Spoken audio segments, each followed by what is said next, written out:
I was on my first cross-country road trip, traveling alone in my new Lexus. It was the third day on the road, so I was somewhere in South Dakota on a desolate stretch of I-90. I had been delayed a couple hours due to heavy traffic, so it was the middle of the night, and I was still 50 miles from the hotel I booked. Even worse, I was running on fumes.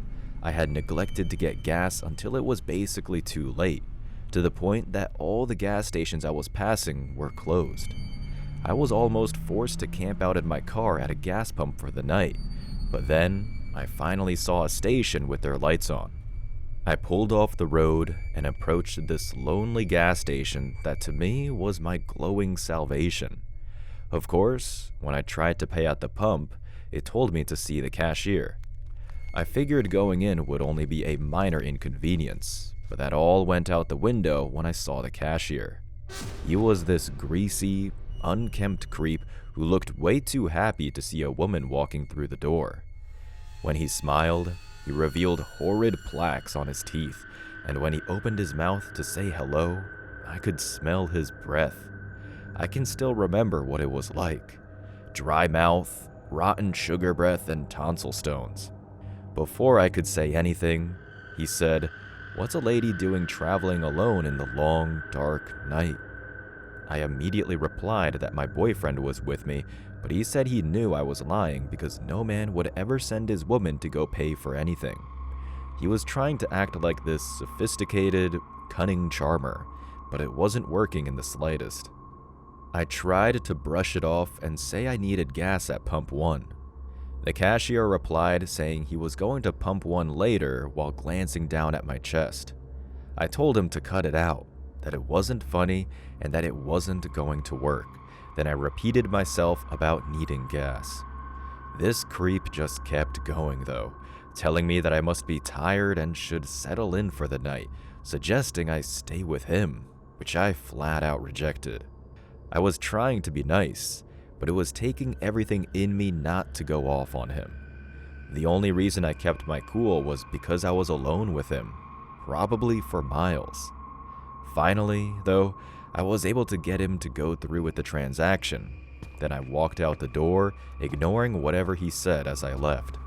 Back at my car at last and pumping gas, thanking the stars that I was out of that store, I suddenly got hit with the extreme need to pee. That sort of thing had been happening to me a lot on the road, where I forget about peeing and don't notice until it's suddenly an emergency.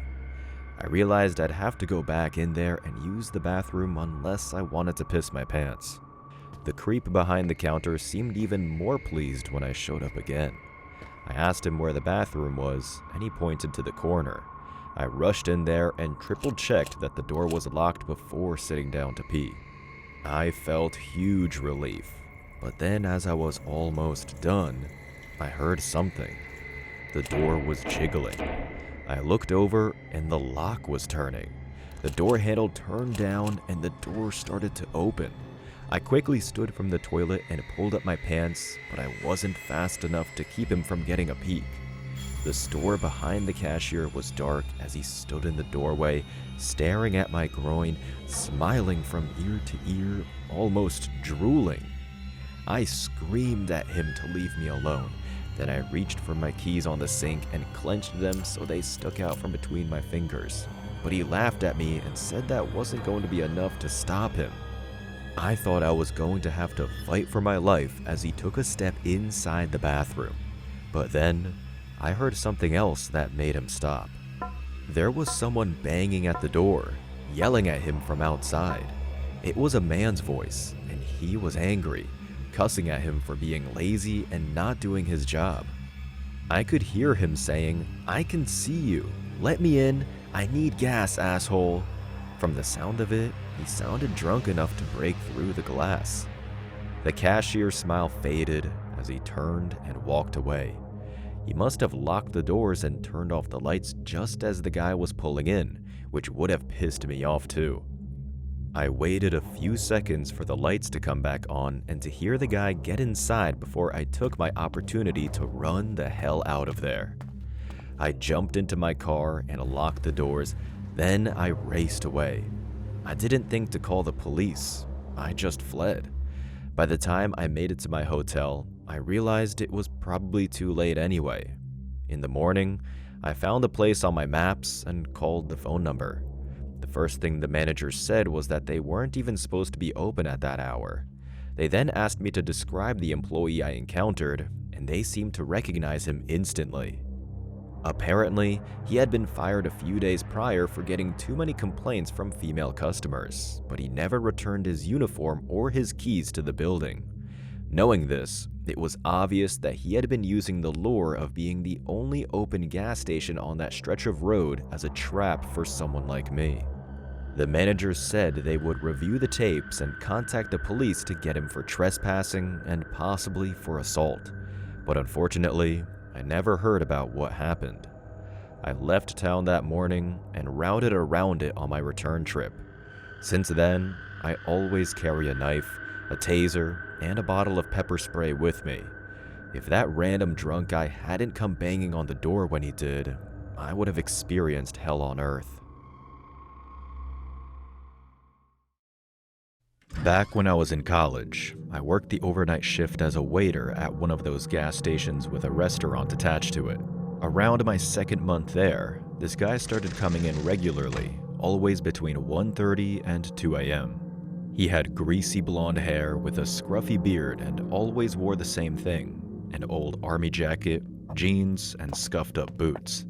Every time he came in, he'd order black coffee, sit in the same booth near the window, and stare outside. After a week, he started trying to chat with me. His voice was hoarse, like he'd been screaming or smoking too much. He asked me my name, and I hesitated before saying my name was Jackson. He nodded and repeated it a few times, like he was trying to memorize it. Then he started to talk to me, or mostly to himself, about all the cities he'd been to that were called Jackson. He chuckled to himself about a memory his voice had trailed off into and took a sip of coffee, so I left him alone. Over the next couple of weeks, he kept showing up.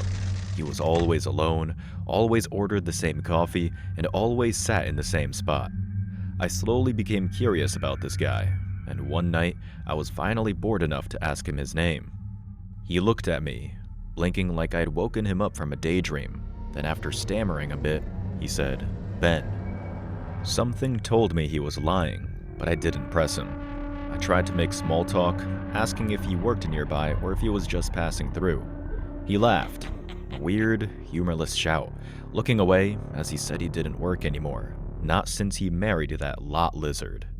The tone of his voice let me know the conversation was over. I had learned more than I wanted to. I was more than well enough aware of trucker slang to know that a lot lizard was a truck stop hooker, so I started to think this man was just trying to get away from his wife. After that night, we didn't talk anymore. He kept coming in, kept ordering the same thing, kept sitting in the same spot, until suddenly, he didn't. 2 weeks went by without a sign of him. Then, one night, the door chime rang, and all the air in the room stopped dead. I looked over and saw Ben standing on the doormat, but everything about him was wrong. His jacket was gone, his jeans were torn, all his hair was matted to his face, and for some god-awful reason, he was absolutely filthy. Ben stood there for several seconds, while everyone in the room stared at him, until my boss finally called out and asked what the hell he was doing.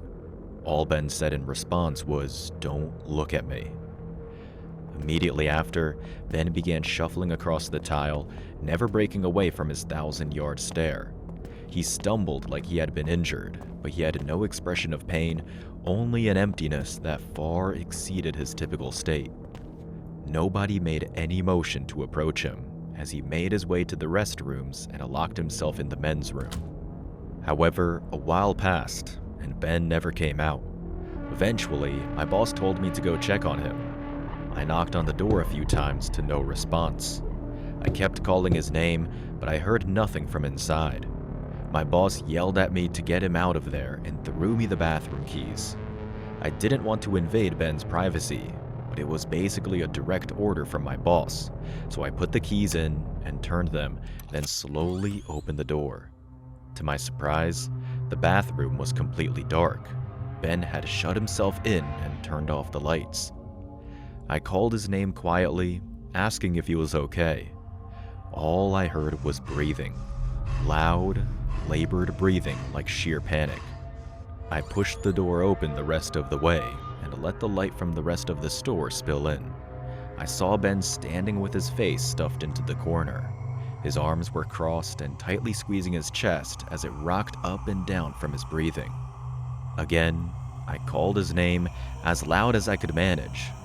Ben finally, slowly, turned his head around to look at me. His eyes were shockingly wide, almost shining back at me like a nocturnal animal. I couldn't look away. As I stared, Ben took in a full breath, then shattered my ears with the loudest scream I've ever heard. "Don't look at me." A second later, he charged out of the bathroom and ran straight into me. He pinned me to the ground and clawed at my face. He kept screaming, "Don't look at me, don't look at me." But I had my eyes shut tight and my hands covering my face to keep him from gouging my eyes out. Soon after, people came and ripped Ben off of me, but they weren't able to hold him. When I opened my eyes, I saw him running out the door with another chime of the bell. The police were called, but by then, he was long gone, and unfortunately, the security footage was too pixelated to identify him. Thankfully, Ben, if that's even his real name, never came back. It took me a few days to feel comfortable going back to work there, but I eventually just wanted to move on and forget about it. However, a few weeks after the incident with Ben, a customer as I was serving mentioned something that made me think of him. The body of a woman in her early 30s was found in a ditch a few miles down the road. She was suspected to be a prostitute, and she had been beaten to death. Her remains had been decomposing for weeks. Instantly, everything clicked. With the timing with Ben coming in all dirty and screwed up, and the lot lizard he said he married, I was sure that it was his wife. I went to the police with this information, and they thanked me for my input. Sadly, as far as I know, they never managed to find Ben. I quit that job several months later to focus on school, and that's the last I heard of it. So, he's probably still out there. Back in the 80s, I was a gas station attendant. That job was being phased out across the country around that time in favor of self-service pumps, but I only took it as a temporary job to save money for college. I grew up in a rural area, and the gas station I worked at only had 4 pumps. I worked the second shift, from the early afternoon until the station closed at 10. Things would be busy around rush hour, then slowly die out. Most people were home by 8 and not getting gas at night. However, there was this one guy that would come around every few days just minutes before close. He drove a convertible sports car and always had the top down. He was fairly handsome, but he had a strange vibe about him that always creeped me out. Most customers would keep the talking to a minimum, which is the way I preferred it, but this guy was a talker, always trying to make conversation with me. Over time, we became increasingly familiar with each other, whether I liked it or not. He asked me my name and gave me his, Sean. I never learned his last name, though.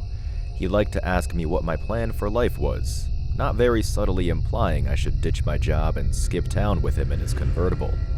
Things only got weirder and weirder with Sean from there. He always asked me to wash his windshield, and he would smile while watching me the whole time. One day, he made a very bold remark as he pulled up. He said he'd love to have me service him every day, but he just doesn't need that much gas. Then, as he was handing me cash to pay for the gas, he said he'd pay to have me service him in other ways too. That really put me on edge. See, in that time period, especially in rural areas like that, it was quite a risk to be openly gay.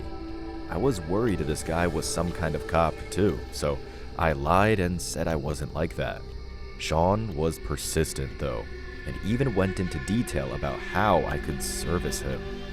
I finally managed to shut it down after a few times, but I could tell he hadn't quite given up.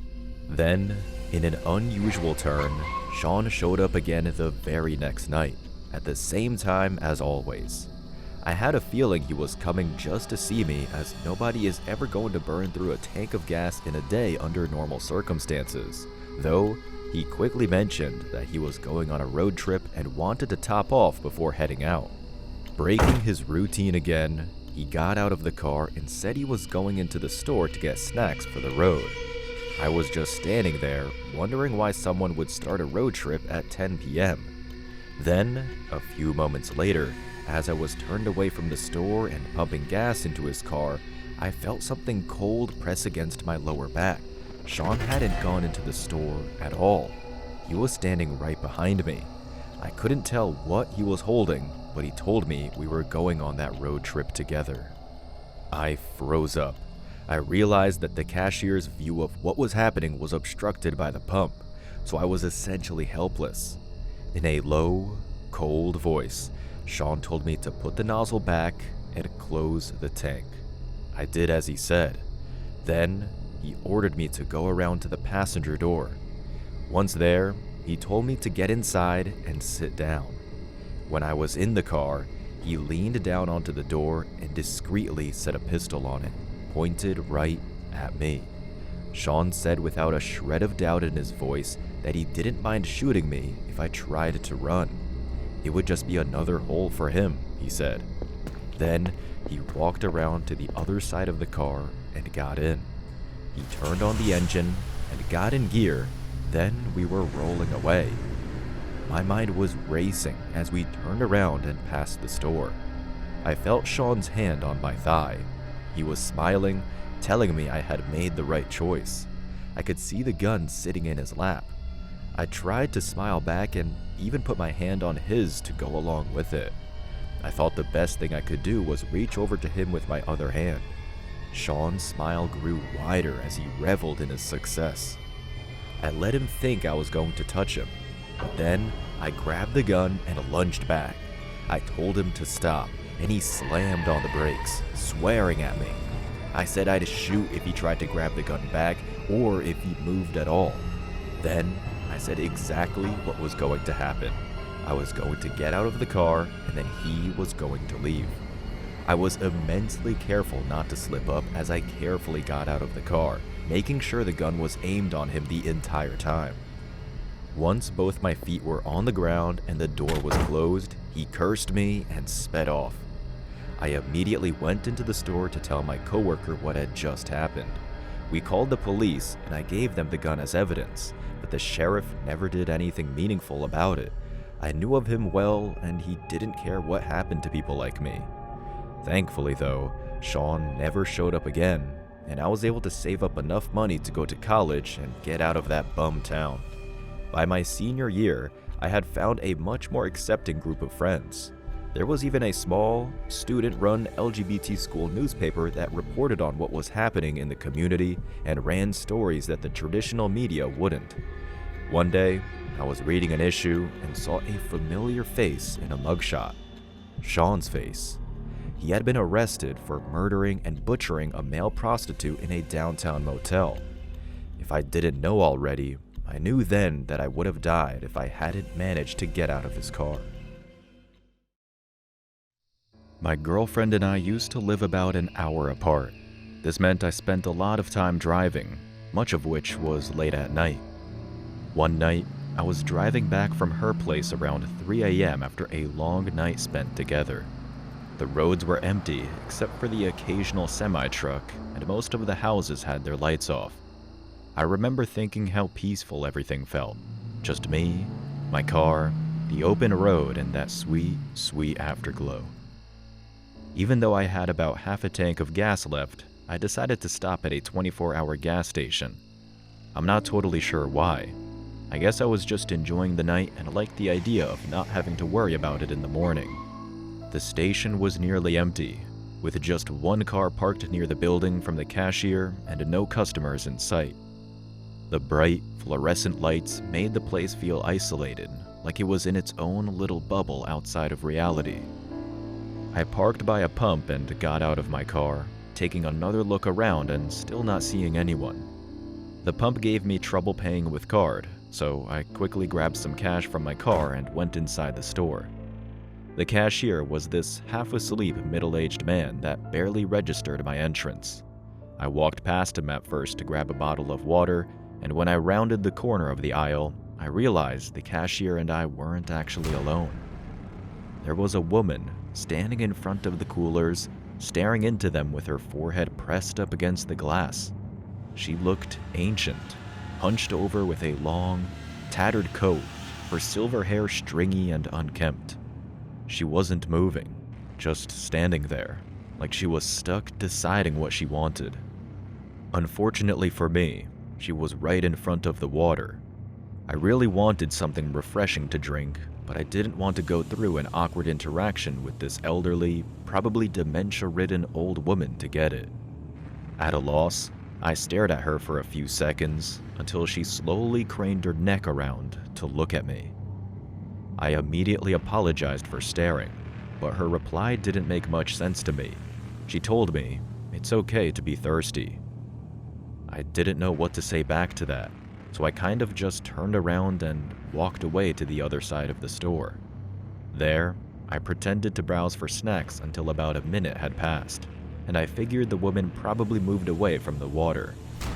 Sure enough, she was gone from the coolers, but she was also so short and hunchbacked that she could have been hiding in any of the aisles.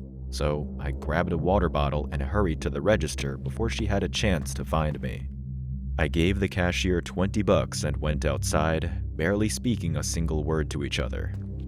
When I got back to my car, I noticed my good mood had been totally shaken by that old woman. I looked around, expecting some other creature of the night to come and ruin my night even further, but as far as I could tell, I was alone. I told myself I was just being paranoid and started pumping gas, but I kept an eye out. I finished up, got back in my car, and pulled out of the station, trying to shake the weird feeling in my gut. The drive home was quiet, just a few streetlights passing by, my tires humming against the pavement, and some chill, quiet music. About 10 minutes in, I thought I heard something shift in the back seat. A soft, rustling sound, almost too faint to notice. I thought maybe a bag fell or something, but my stomach dropped when I glanced in the rearview mirror. For a moment, I couldn't tell what I was seeing, but then it hit me. A figure was moving inside the car. I slammed on the brakes and brought the car to a screeching halt. My heart was hammering in my chest as I turned around to look into the back seat, seeing the old woman from the gas station. She was staring at me, her sunken eyes wide and unblinking. For a second, neither of us moved. I was frozen, my brain trying to process what was happening. Before I could move myself, she leaned forward, just enough to reach her bony arm between the seats and grab my bottle of water. Then she whispered something in a sickening voice. "You should drink from me instead." I didn't think. I ripped off my seatbelt and scrambled to open my door. I barely managed to get out before she grabbed me. I bolted away from the car, screaming for help as that old hag stumbled out after me, calling me to come back to her. I didn't stop until I was several houses down and hiding in someone's backyard. I knew she wouldn't be able to catch up to me or find me in the dark, so I called the police from safety. A while later, the cops finally arrived. By then, there was no trace of the woman. They checked my car, but nothing was missing. No signs of forced entry.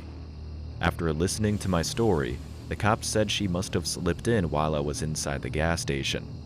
When I thought back, I realized I had forgotten to lock the doors again after grabbing the cash out of my car. The worst part to me is that I still don't understand why that woman did what she did. Was she planning it, or was it some spur-of-the-moment insanity? Either way, something was seriously wrong with her, and even though I could have physically overpowered her, I have no clue what she was planning to do with me or what she was capable of. If I hadn't heard that tiny sound in the backseat, I don't know if I'd be here to tell the story. Now, every time I get in the car, I check the back seat, every single time.